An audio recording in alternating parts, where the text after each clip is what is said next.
What's going on, everybody? Welcome to the Damage Report without John Idarola. I am, the evil step mommy dragon. I forgot what I was, but I'm taking care of y'all today. I'm Francesca Fiorentini, joined on a Thursday by the wonderful Brett Erlich. Brett, Merry Christmas Eve. I see a lot of people not just calling me Brad, but also Bert in the chat, and it hurts. They're also blaming me for things that are probably my fault, but I still don't like it. But I'm happy to be here. It's Thirsty Thursdays, and I promise to be extra thirsty on this fantastic occasion. So there's that. Yeah, I mean, you've got the fireplace going. It's all very, I don't know. I feel like there's mistletoe pretty much like covering your entire roof. And you're like, well, it looks like we're standing under it again. Yeah, wife still refuses to engage in any sexual activity with me, but that's her right. That's her prerogative. We have separate rooms, separate Thirsty lives. Thursday, starting out real thirsty, almost desperate if you ask me. But we still have news. Isn't that insane and unfair that around the holidays, that Santa Claus would not also just steal all the teleprompters from the world, or I don't know, because once all the teleprompters are gone, there's no more news. That's how it works, right? We have no excuse here at TYT, the prompter-free network. Yes. That's why we're forced to cover stuff. If we were like every other news network and just crutched it on prompters, as God intended, by the way, as a longtime prompteree in my former life. Oh, I'm a huge promptery. I'm like, once you learn promptees, you just like, you love it. So like coming into the TYT studio was like, no, what, huh? Okay. I feel like if TYT were right wingers, like Trump would have just been, they use no prompters. Pretty amazing, right? They would love you guys for it. I mean us. We family, mishpach. Thank you guys for being here. If you haven't already, hit that like button, y'all. Share the stream right now. It is the holidays. Maybe you're with family and friends, hopefully safe. Maybe your plans got canceled. That's okay. Plenty of Christmas movies and non-Christmas movies, debatably Christmas movies to go around. So yeah, thank you so much for joining us. We got a lot to get to. I don't know, should we just do it? Let's get into it? Yeah, let's get into it. I think I have other announcements, but I will do them in a little bit. Okay. Actually, just quick reminder, this is our last show until next Tuesday, the 28th. But you can like TYT.com, YouTube/TYT, like you can, all the shows you missed, everything you missed, because I know you've missed stuff. Don't keep on wanting to get more new. You haven't seen all the conversation, have you? So TYT.com, make sure that you watch all that content while we are gone. But yeah, let's get into our first story. This is a real Christmas one. It's been almost a year since the insurrection at the Capitol on January 6th by a mob of MAGA and militias. And every day, it seems like we learn more and more about how close we were to an actual coup, an American coup. Ironically, inside America. So I guess that's progress. I don't know. But according to two authors of a new piece in Just Security, which is a national security publication, who pieced together all the testimonies from former officials, as well as many different books that have come out since January 6th, we learned that actually there is a reason that the National Guard was not called to January 6th, which I think has been the biggest question mark for a lot of us. We're like, why weren't there more police? Why wasn't there the National Guard? Why were Capitol police officers and DC Metropolitan police officers left to their own devices? Turns out there might be a very good reason. So the Pentagon's restraint in allowing the Guard to get to the Capitol was not simply a reflection of officials' misgivings about the deployment of military force during the summer of 2020. Remember, Black Lives Matter and all that, where Trump wanted to call out the National Guard, nor was it simply a concern about optics of having military personnel at the Capitol. Instead, evidence is mounting that the most senior defense officials did not want to send troops to the Capitol because they harbored concerns that President Donald Trump might utilize the force's presence in an attempt to hold power. Right. So basically, we're talking about one guy in particular. There were a couple of them But one guy in particular, Christopher Miller, who served as acting Secretary of Defense on January 6th, told the department's Inspector General that he feared, quote, "If we put US military personnel on the Capitol, I would have created the greatest constitutional crisis probably since the Civil War." In congressional testimony, he said he was also cognizant of the fears that the president would invoke the Insurrection Act to politicize the military in an anti-democratic manner. And that factored into my decision regarding the appropriate and limited use of our armed forces to support civilian law enforcement during the Electoral College certification. In other words, I basically didn't want to send people who I thought could make it worse and who the president could directly employ. Unlike the DC Metropolitan Police, Trump would have control over the National Guard and could have used them to bolster the actions of the insurrectionists on January 6th. This is now becoming part of this like grand theory, this thesis. Brad, what do you think of that? That thesis? It is okay. There's a lot of moving parts and a lot of uncertainty and a lot of specific facts that when you come across them, you realize just how potentially like tenuously we're holding on to like an America that people the world over have grown to rely on, except for those South American countries that Francesca was referring to where we stage coups. Okay, aside from that. But on the world stage, when you think of America as like whether or not a coup would take place, you don't have to worry about it at all. Because and that especially comes from the people who are in Washington. Traditionally, there have been basically all of them look at the American Constitution and the way that power is peacefully passed from one presidency to another, and it really is a fantastic, like reliable system. But Trump's, Trump and that the kind of cynicism of our institutions that I think the founders set aside as like a healthy thing to do, where, and created a lot of channels by which theoretically at least you could express your discontent for the system as it was and affect change in it. That's a good cynicism to have. You're supposed to express it through those channels, but Trump has questioned so many of those norms. And some of the norms that we had were bad and some of them were good. I would argue that the peaceful transfer of power in America is a great norm for us to have. But by emboldening all these people and also kind of moving the discourse toward like Facebook and YouTube chat and all these online forums. No offense. Now you just don't know who the bad guys are. We've come a long time since back then where like the bad guys were in red coats. And now you don't know if they're on your side of the military, which, by the way, the National Guard, influenced greatly by Mike Flynn's brother, who is an avid QAnoner and a guy who, has a chip on his shoulder because he got ousted from the Trump administration early on. Like these are the issues that really led to that uncertainty, which is bad in all kinds of ways. And the more we see people piece parts of it together, the more terrifying it is, and the more I don't know what the proper solution is because and I'm in a position where I have to look at the generals and say, hey, generals, please keep it together when they're the ones who tear other countries apart. And I don't want a military, the generals are still the military, and military does coup stuff. Right. And it's tough to sort through.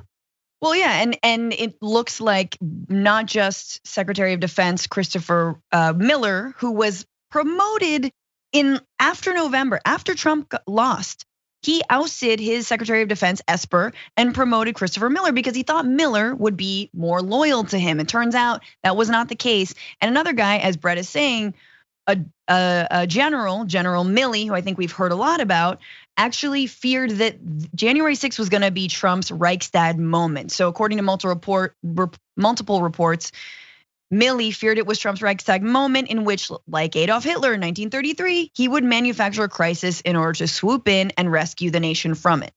Now, Milley was behind the scenes talking to unsavory people that we didn't have any faith in before, like Mike Pompeo, right? Or Gina Haspel, CIA director. These are people who were on board with the Trump administration and Trump like plan from jump. They're like, yeah, we love locking up kids. We love increasing weapon sales to Saudi Arabia. Oh, we love them disappearing American journalists. Done, done, done. But this was a bridge too far, not agreeing to a peaceful transfer of power. And we talk about the Insurrection Act. So there was evidence, lots of evidence, that Trump was about to invoke the Insurrection Act. He wanted to do so in 2020 during the Black Lives Matter uprising. So on June 1st, the White House aides reportedly went so far as to draft a proclamation to invoke the Insurrection Act of 1807, which allows the president to employ military forces to suppress major civil unrest. And then later on, and Brett referenced this a little bit earlier, but General Flynn was out in front along with a lot of other QAnon crazies, basically saying, yeah, we should do the Insurrection Act, but on January 6th. And in this case, in support of rioters. So by late December, Trump has already lost. Trump's own interest in invoking martial law was widely known. CNN reported on escalating concerns at a heated Oval Office meeting on Friday, December 18th, in which Trump heard arguments about invoking martial law to stay in office. Had some Trump officials sounding the alarm to the press, noting that Michael Flynn, Trump's pardoned former national security advisor, discussed the martial law plan on right-wing television network Newsmax last week and was invited to the White House Friday. According to the New York Times, it was Trump who asked about the idea during the meeting. And again, my pillow man, like Mike Lindell's out there like, oh, what about my plan? Like they all had their own versions of just do the Insurrection Act, take control of the military. So this wasn't just a, hey, maybe, I don't know, he's not gonna go that far. No. He was absolutely planning on doing this, to the point where the Secretary of Defense was like, I don't want to give him more people at his disposal. Do you think we saved lives, Brett, by doing that? Or, we know 5 people did die. There was already violence. It's tough to imagine that it was like, at that point, folks were just like, you know what? Let's just let them get their yayas out and hope they don't come across like any lawmakers. Yeah, I would have preferred a situation where the demonstrators stayed demonstrators and weren't rioters, and to have folks at the front, essentially keeping them out of the Capitol building. That would have been ideal. Yeah. But when you look through it, there's an op-ed in the Washington Post where it says 3 generals are warning of just how close to a coup we are, because you don't know what members of the military and whose side they're gonna come down on, but a lot of them skew Trump, which is terrifying. And I will say it now, is anti-American. It's scary when we look at who we have to rely on. We're relying on Mike Pompeo. We're relying on General Milley. We're relying on people that, I would say folks on that are closer to me on the political spectrum are skeptical of, by and large. And at the very least, we all look around and you see all these crazy politicians that just want power, but to the extent it makes them feel cool, versus Donald Trump, who just wants power, pure and simple, and doesn't care what he's like this monster that all he cares about is power, and he does not care about the things he needs to crush on the way there, and how cynically he needs to wield people's cynicism in order to destroy things that I would argue are good for America. And so when he says make America great again, that there was never a time in America where the things he's advocating for, like critical race theory aside, these weird initiatives to say no, all these horrible, cynical things. There was never a design for America to do what Donald Trump plans to do. And that's horrifying. It's horrifying. And it's also like the other side has completely politicized this and calling Milley like the deep state. Like top military brass is the deep state? I'm sorry, no. They work for you. They're trying to keep general order in the country so we have a country. And meanwhile, you got Steve Bannon, going out and talking about shock troops and planning to essentially, he is saying he wants to create a deep state. Like when you listen to Bannon's podcast, he says, all right, we're gonna have 4,000 people that I put together. And those people, we're not gonna tell you who they are and what their names are, but they have vowed secretly to forward, use any power and tricks at their disposal to eliminate what makes America great, is my take on it. But on him to eliminate all the things that are standing in the way of us white people taking over America and protecting our ownership of all stuff. And it's terrifying. Yeah, he hears Reichstag moment and he's like, oh yeah, hell yeah, I want my Reichstag moment. What? Oh, that's bad? No. He's using terms that the Reichstagers used in like step 2 after the fake, constitutional crisis, for lack of a better term. And that crisis that they still are talking about, the manufactured crisis, is this concept that the election was stolen. And they keep harping.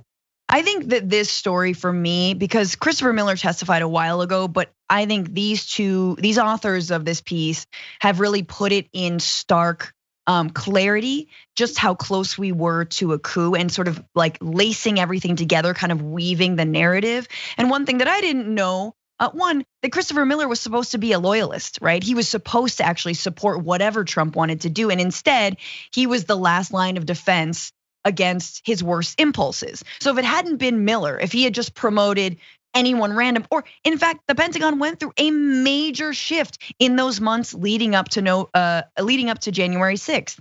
So like everything was set, the stage was set. Trump was just banking on the fact that Miller would call out the National Guard, but they would be in support of his people. In fact, I think that's what the plan was. Instead, and this is Christopher Miller, he testified, he says plainly, there was absolutely no way I was putting US military forces at the Capitol, period. Now, as someone who's been in a lot of protests, who's been prevented from entering buildings peacefully, there are ways to put more defense mechanisms in front of the Capitol building that aren't the National Guard. Like, you could have multiple barricades. You can have riot cops. You can have, bike cops. They love their bike. They love that netting. My God.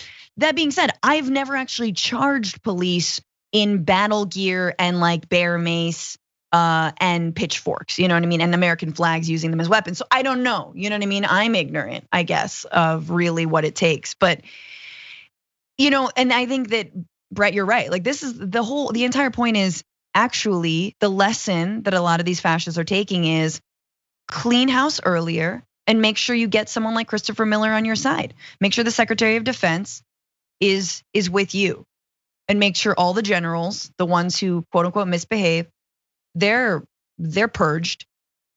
So yeah. And there's proof of it. Like, you hear Donald Trump afterwards, like very soon after the beginning of his presidency, going, I shouldn't have gone with someone who would recuse themselves as attorney general. Yes. Like, I should never have done that. I should have gone with a loyalist. I thought I could have it both ways. I thought this guy was a big enough sycophant, but he just wasn't a psychopath. That's a problem. All right, let's take our first break without Juan. But you see me, we'll see you in a second.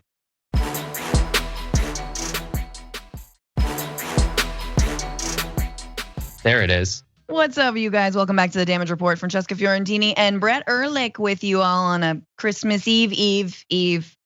Just 2 Eves, I think. We got more news, of course. Big stuff. So President Joe Biden has given us a little stocking stuffer this Christmas, extending the pause on student loans until May 1st. So that's good, I think. A little bit more time. The payments were set to restart in February, if you guys remember.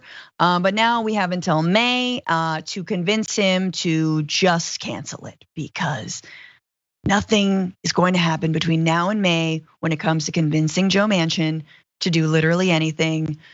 So just cancel student loan debt. Just 10, 15, 50,000. How about all of it? But in case you guys needed a little refresher, for those of you who are or are not mired in these debts, 43.2 million student borrowers in the United States, averaging $39,351 each. The outstanding federal loan portfolio is over $1.59 trillion. And you could see, let's just go to this graph of debt.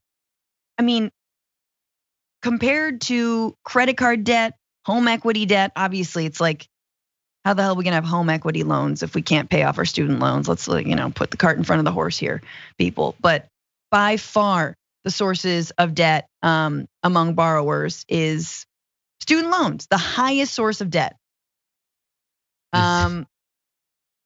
So given all that, President Biden woke up a little bit, not extending the child tax credits, but the student loan pauses. So he said, given these considerations, today my administration is extending the pause on federal student loan repayments for an additional 90 days through May 1st, 2022, as we manage the ongoing pandemic and further strengthen our economic recovery. Yes, borrower balances have effectively been frozen for more than a year. So no payments required on federal loans since March 2020. And the interest has stopped adding up, which is really important. That's unlike a lot of eviction moratoriums and rental deferments. Saving the average borrower about $2,000 over the first year, and collections on defaulted debt have also been on hold. So, I mean, this is the difference between people keeping their homes, being able to feed their families, and not being able to plan for the future and not. But it's very far from what he said during campaign Biden, right? Okay, so campaign Biden, a lot of people are like, he promised to cancel student debt. He did actually promise to cancel student debt. He didn't promise to cancel all of it, but this is him on the campaign trail, speaking to a young former student who is strapped with debt. He said to this person, I'm gonna eliminate your student debt if you come from a family making less than $125,000 and went to a public university. Biden also said, I'm going to make sure everyone gets $10,000 knocked off their student debt in response to economic hardships caused by the pandemic. So, okay, the average borrower saved $2,000. So we've got 5 more years to get to that point where you knock off $10,000. I don't know.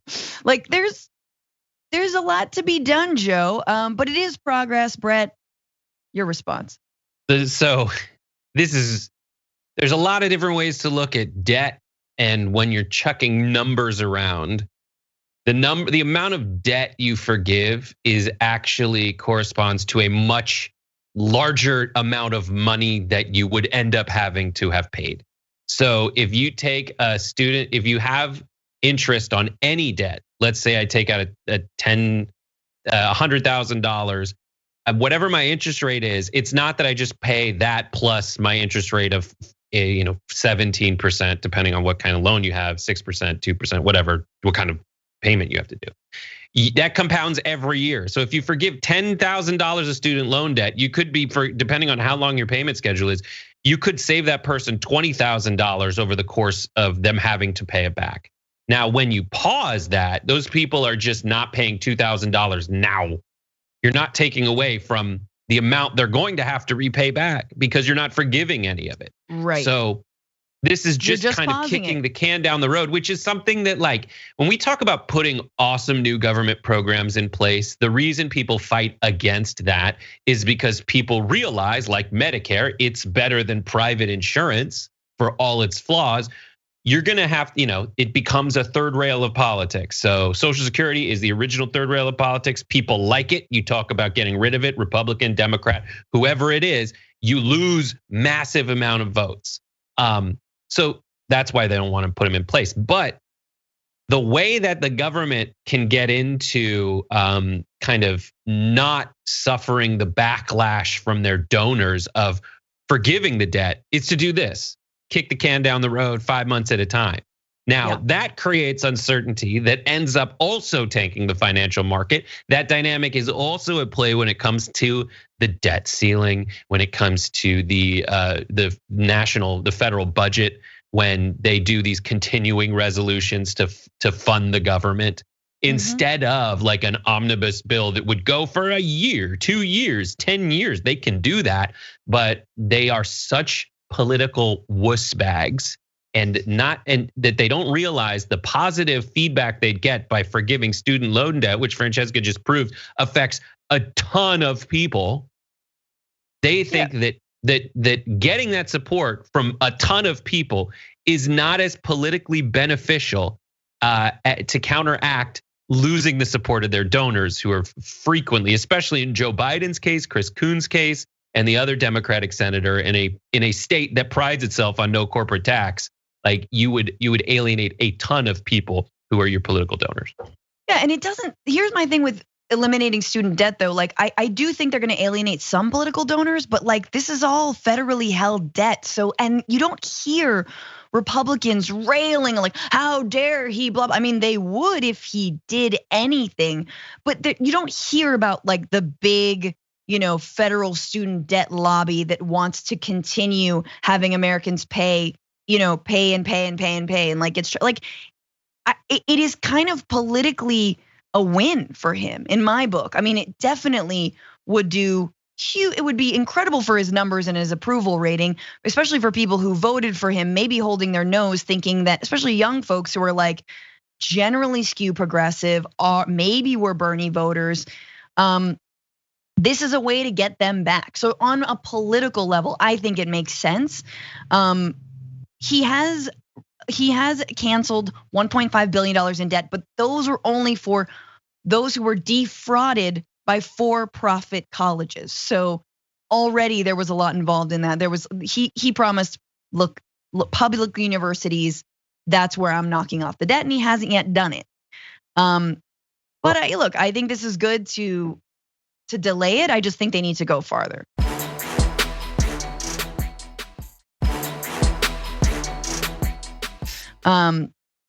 But there was more this week out of Biden.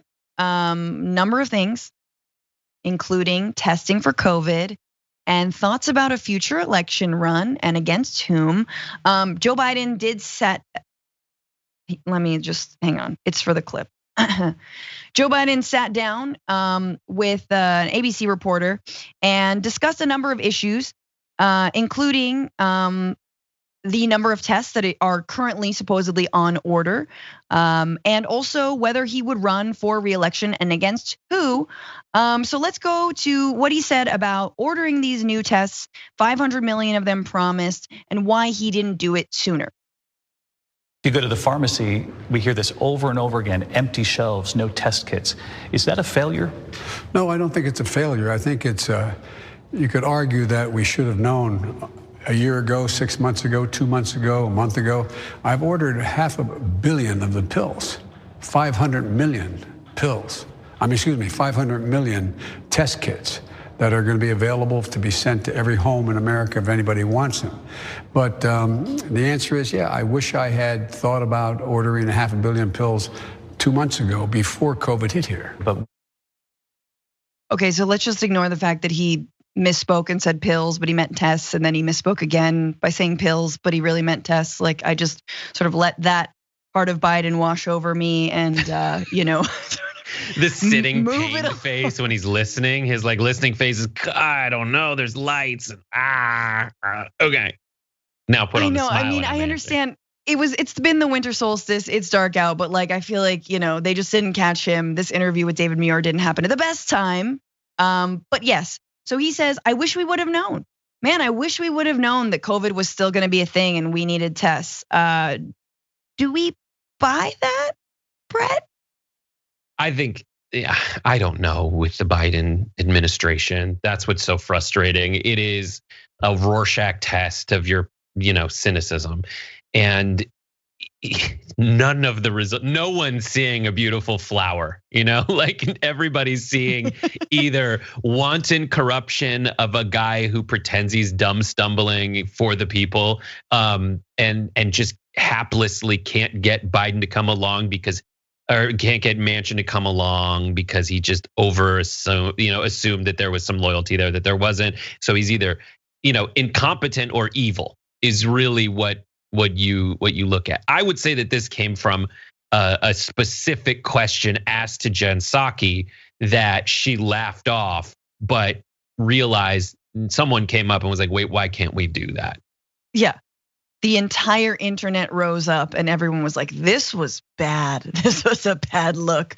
I don't know if she had just come off from answering like a right winger's question or like she was in sarcasm mode, but being like, oh, what are we gonna do? Send a bunch of tests to every American? Yeah, many countries do that for a very affordable price. And so now the Biden administration is reversing course. So this is from Jen Psaki saying 500 million tests in January is the largest order we have made to date. And we're gonna do it as quickly as we can, but they won't be available until January. So this was earlier this week. And as of now, no progress has been made. Look, I get it. It's the holidays. You gotta make your cocktails and entertain people. But you're also in the White House and there's a pandemic and a new variant that's come out. So according to Insider, President Biden's administration is yet to sign contracts to buy the 500 million COVID-19 tests that the White House promised earlier this week. So we'll get to it later. I mean, it's coming. It's anyway. Ooh, what's for dinner? Yeah, it's just right. And just to more crystallize it, there was a moment in the press briefing where someone asked, "Why can't you freaking, give people money?" She was like, "That would be hilarious." And oh my God, I guess they have a sense of humor now because they're doing it. And they're still like, it seems like since they haven't ordered them yet, it feels like they just did it for the yucks. Like it was just a joke. Like just hit, we've all done that when we're shopping for Christmas presents and we put something in the cart and we forget to check out. And then you're like, why hasn't that arrived yet? You check back in. It's like, oh, this won't show up till after Christmas because I just didn't hit, buy it now. Buy it now. Just buy it now, Biden. Biden it now. Yeah, Biden, I mean, obviously boycott Amazon, but buy it now. And no, I mean, I think to me also it's the idea that they didn't see this coming. In a different part of that same interview, he said, I really wish I wish we would have thought of this sooner, which we just saw, but also who could have seen Omicron coming? I don't know, because it's O and there's a lot of letters of the Greek alphabet before it, and you came into the presidency under Delta or right before Delta hit. Like your whole rollout for your vaccine, which Biden has been upholding as like the silver bullet, right? That was put on the back burner. Remember the July 4th, we're all gonna have hot dogs and talk about the old times together and whatever. That was put on the back burner because of Delta. So the idea that they didn't see this coming, and like I don't wanna go into the amount of like fraud and faulty testing and just like the knot that has to be untied after all this is over is insane. The amount of money that has been wasted from city and states into bad testing equipment, into like crappy, just stuff that is giving false negatives, stuff like that. It's a lot. So to say that you didn't know this was coming is, I think it's just irresponsible. It shows a lot of lack of accountability when you're in the middle of a pandemic, man. Of course, you should see this coming. If nothing else, we'll have more tests. That's not a bad thing. And right now, what's happening, and we don't have graphics for this, but Bill de Blasio, right, mayor of New York, has been begging, in fact, the federal government for more assistance because we've seen the lines wrapping around blocks in New York City, people getting tested, waiting hours and hours to be tested, if at all. And he's asking, to mobilize the Defense Production Act, which has not been mobilized yet, by the way, not mobilized under Biden. Anthony Fauci says that's because they've got enough money, they're producing it in other ways, but it still hasn't been ordered. And there's a win. There's a very clear win out here. It is the all-in-one, prevention, ounce of prevention, pound of cure, Biden beginning to end plan, which is we have done everything in terms of encouraging people to get vaccinated. We had all three Jonas brothers help us do that. And then we have this pill that he's talking about where the FDA approved the Pfizer pill to help drastically reduce hospitalizations. That addresses the early prevention, the early treatment, things that such cutting edge doctors as Joe Rogan have encouraged. But the missing piece is fast testing so that we can, we hear you. We know we need to be able to find out if people have this disease. We need to know it fast. So now we have, bridge the gap with the testing. That's why he said pill. We need to have the prevention of the vaccine, the testing to find out if you have it, and the pill if you are diagnosed with a positive to treat it. And that is the, full regimen of prescriptions from the Biden administration. Which is progress, I guess, but order those tests, buddy.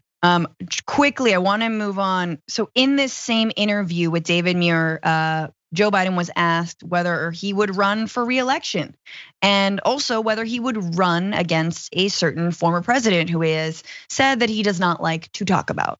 Take a look. I want to ask you about something I asked weeks before the election when we sat down. You said you would absolutely serve 8 years if elected. Do you plan to run for re-election? Yes, but look, I'm a great respecter of fate. Fate has intervened in my life many, many times. If I'm in the health I'm in now, if I'm in good health, then in fact, I would run again. And if that means a rematch against Donald Trump? You're trying to tempt me now. Sure. Why would I not run against Donald Trump if he was the nominee? That'd increase the prospect of running. That would increase the prospect of running. Okay, Joe Biden believes in fate, but also kind of cocky against Donald Trump. I did it once, could do it again. Can you though? Brett? If he does it, he's gonna have to pass some voting rights legislation, buddy. I hate to break it to you because it's not just going up against that team you went up against last week and won. You have now allowed time for that other team to rewrite the rules of the game you're playing in the meantime. So if the difference in all those states, no matter how big your electoral victory was, if the difference between your loss and victory last time was a Secretary of State saying that Donald Trump's squad didn't cheat soon enough, you've given them 4 years to cheat very, very in a widespread manner, very meticulously. So people like Raffensperger don't say, well, sorry, you're against the rules. So it is an insane thing to think that he can just go back up against Donald Trump when you have that anti-incumbent bias during a pandemic and new rules of electoral politics and the electoral system in the states you barely won. That is a really important point, the anti-incumbent bias during COVID. I mean, politicians the world over are not surviving this.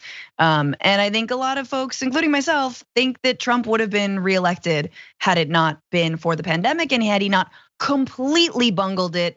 And yes, he does have blood on his hands. I think it is interesting to hear Biden talk about fate. Like, look, I appreciate Joe Biden for being human. I don't always appreciate that coming from the Oval Office. I don't love to hear the idea of like, if Joe Biden loses or if he's too sick, that's fate.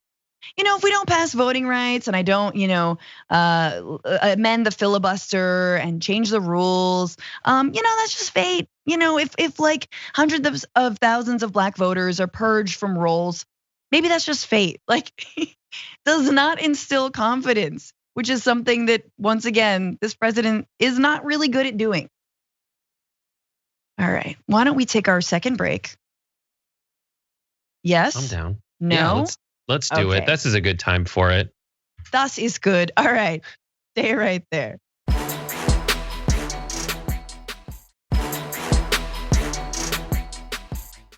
All right, you guys, welcome back to the Damage Report. Francesca Fiorentini, Brett Erlich, we got more stories.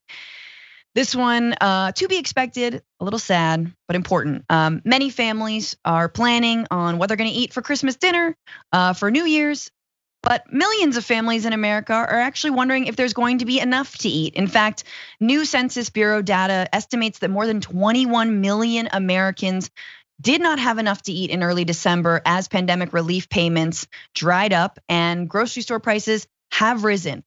So the number of households in which there were sometimes or often not enough to eat reached between 9.7% this month, a 5-month high, which says a lot for a pandemic that's supposedly at the tail end, maybe not. According to data collected between December 1st and 13th by the US Census Bureau's Household Pulse Survey, that figure in households with children sunk from 11% to 7.8% in August after the first child tax credit monthly payments went out. Maybe there's a correlation. Grocery store prices, of course, in the US are up 6.4% from a year earlier. Food banks are also seeing a rise in demand, and clinics meant to help malnourished and underfed children have seen an increase in patients. So I think a lot of us, especially last year, these are the dark days of the pandemic. I think that food banks were wonderfully paid a lot of attention to. There was a lot of, they were collecting a lot of donations. And yet a year later, when there is no more stimulus checks and the child tax credit, yes, has run out. In fact, we might be in a darker and more difficult place than we were a year ago when it comes to families being fed. Any reactions to that wonderful bit of holiday news, Brett?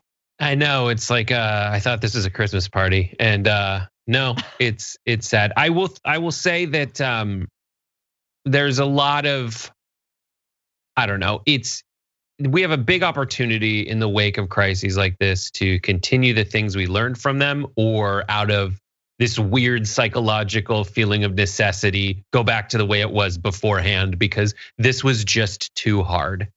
There were a lot of initiatives put into place during the Great Depression that in that era that still live on to today, augmented in the 60s and in early 70s, and we have an opportunity to do both or neither, or to do either one of those. And hopefully we take advantage and learn from what we learned to take care of people who are less fortunate and going through harder stuff. But it just, the incessant attempt to politicize every aspect of the pandemic and the response to it might result in us just going back to normal and saying, you know what, screw the poor.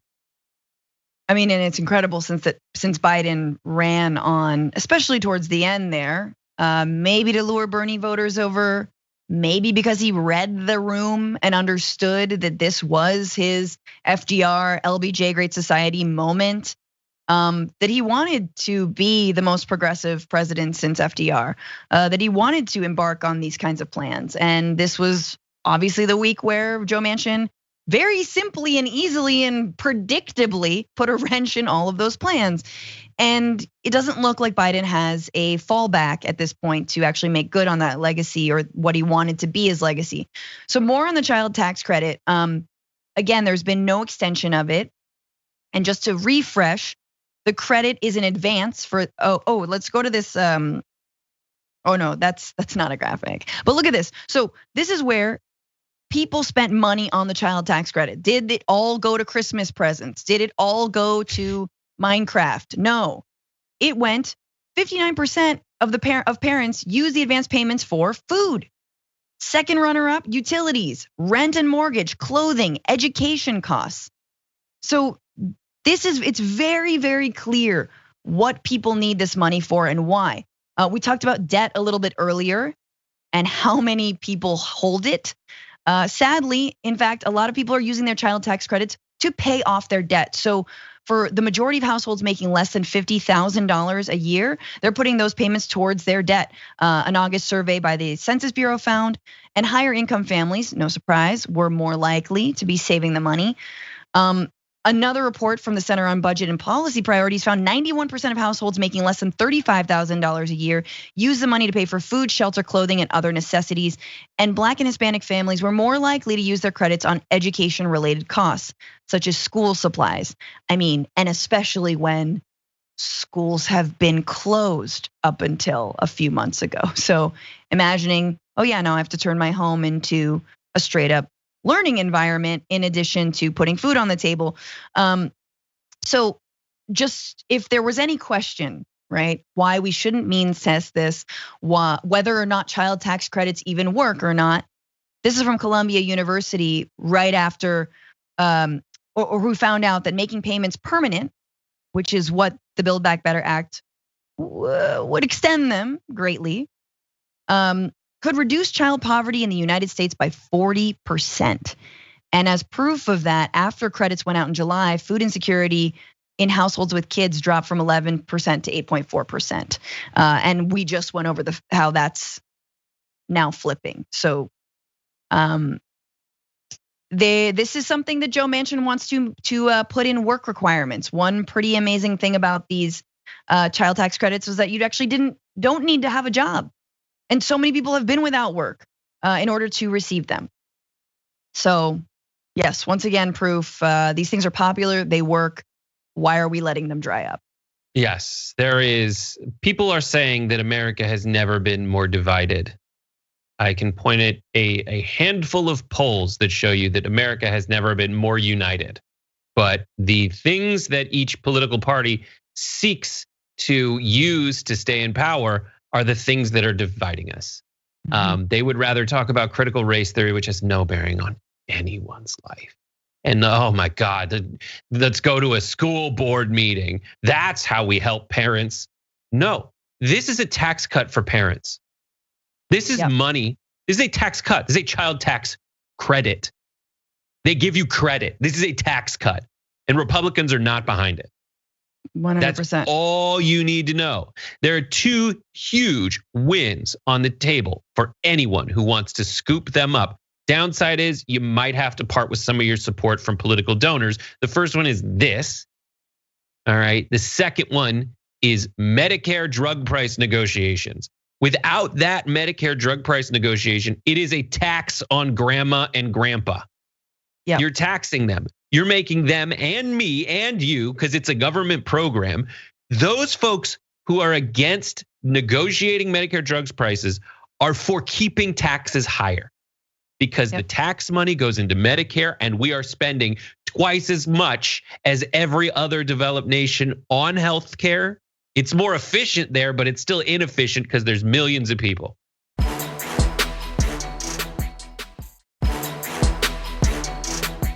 I want to quickly see if we can squeeze in this final story because everyone's got to see it linear. I don't care where you are. Let's jump into this next clip. I stand on forget about the mandates that people have to have their freedom, but at the same time, the vaccine is one of the greatest achievements of mankind. We would have had in 1917, remember the Spanish flu, killed perhaps 100 million people. Actually, it ended the First World War because the soldiers were so, a lot of people don't know that. The soldiers got so sick, it was a terrible thing. There were no vaccines, there was no anything. I came up with a vaccine, with 3 vaccines, all are very, very good. Came up with 3 of them in less than 9 months. It was supposed to take 5 to 12 years. And yet more people have died under COVID this year, by the way, under Joe Biden than under you. And more people took the vaccine this year. So people are questioning how. Well, no, the vaccine worked, but some people aren't taking it. The ones that get very sick and go to the hospital are the ones that don't take the vaccine. But it's still their choice.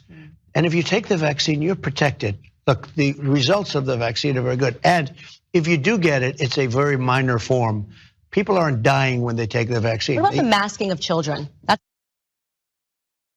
What about something that I can actually agree on? Because you're making way too much sense, former president and savior. That was Donald Trump speaking to Candace Owens on her Daily Wire podcast. And that was the former president, speaking scientific sense for the first time. Because once again, he's now on a pro-vaccine kick and is mad at people, his supporters, who are against that. And there he's saying, if you take this vaccine, if you get boosted, the likelihood you're gonna be hospitalized is greatly reduced. Then he also said, I did that. I made 3 vaccines, which is like, I don't know, give it to him, Brett. Yeah, I'm with it. Like Donald Trump, he can very easily scoop up a bunch of support by coming out against the vaccines. The downside is he feels this need to take credit for stuff, and he wants credit for how fast the vaccines were developed. I'm with you. Give him credit, take credit. I don't care. Yeah, 30 years in the making? Sure, dude. In a month, that was all you, bro. Like, I don't know where. That was a right boss moment. We're gonna do this, right, boss? Is Candace Owens. Right, boss? That's what we're gonna do, boss? And boss is like, shut up, get that guy out of here. Get Candace Owens out of here. And she's like, but what about Max, boss? He's like, all right, masks, fine. What about masking children? And she interrupts him multiple times in that. All right, we got a wrap for right now. Brett Erlich, Francesca Fiorentini. We got more show on YouTube. Stay with us.